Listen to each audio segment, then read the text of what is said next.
Assalamualaikum warahmatullahi wabarakatuh.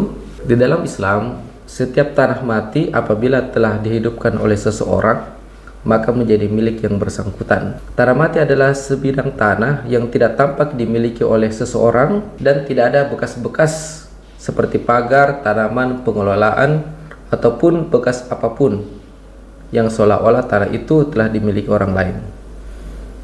Ini sesuai dengan apa yang diriwayatkan di dalam beberapa hadis Rasulullah SAW. Misalnya yang diriwayatkan oleh Imam Bukhari, Rasulullah SAW bersabda, "Man a'mara ardan laysat li ahadin fahuwa ahaq." Siapa saja yang telah mengelola sebidang tanah yang bukan menjadi hak orang lain, maka dialah yang lebih berhak atas tanah tersebut. Di dalam lafaz lain masih diriwayatkan oleh Imam Bukhari disebutkan, "Man ahya ardan maitatan fahiyalahu." Barang siapa yang menghidupkan sebidang tanah mati, maka tanah itu menjadi miliknya. Dalam riwayat yang diriwayatkan oleh Imam Abu Daud disebutkan, "Man ahata haitan ala ardin fahiyalahu." Barang siapa yang memagari sebidang tanah dengan pagar, maka tanah itu menjadi miliknya.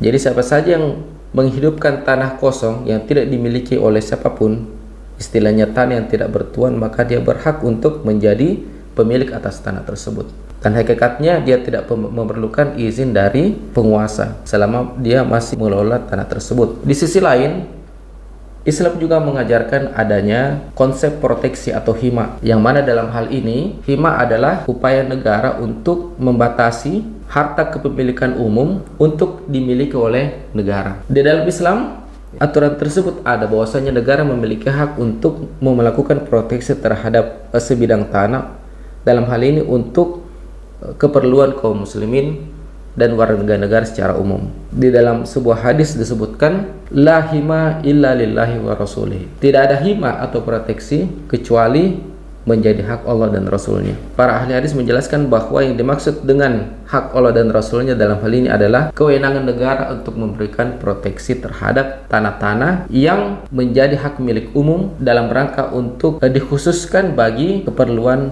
umum. Seperti misalnya dari Nafi dari Ibnu Umar, beliau berkata, "Anna Nabi sallallahu alaihi wasallam hama an-naki." Anna Nabi sallallahu alaihi wasallam huma an-naki li khailil muslimin. Bahwasanya Rasulullah sallallahu alaihi wasallam telah melakukan hima atau proteksi terhadap sebidang tanah di wilayah Naki yang diperuntukkan untuk unta-unta kaum muslimin. Demikian juga Sayyidina Abu Bakar, khalifah pengganti beliau, juga telah melakukan proteksi terhadap sebidang tanah dalam rangka untuk memberi makan bagi unta-unta zakat. Demikian pula Sayyidina Umar bin Khattab dalam sebuah athar sebagaimana diriwayatkan oleh Aslama bahwa beliau pernah melakukan pemagaran terhadap sebuah wilayah di daerah Rabazah yang diperuntukkan untuk ternak-ternak kaum muslimin.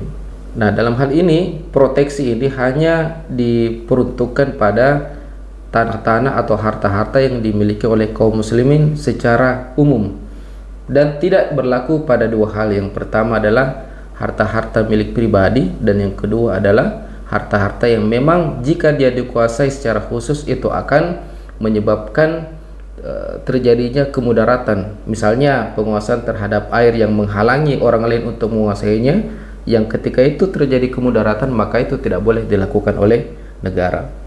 Sehingga aktivitas proteksi atau hima yang dilakukan oleh negara pada hakikatnya adalah dalam rangka untuk memberikan kemaslahatan kepada seluruh warga negara, bukan untuk kepentingan pribadi, kepentingan perusahaan, apalagi untuk kepentingan investasi asing.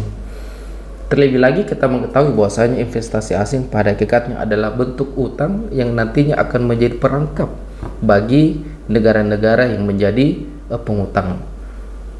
Firman Allah Subhanahu wa taala, "Wa la yaj'alallahu lil kafirina 'alal mu'minina sabila."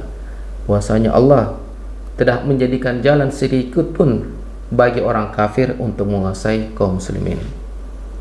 Sadaqallahul azim. Assalamualaikum warahmatullahi wabarakatuh.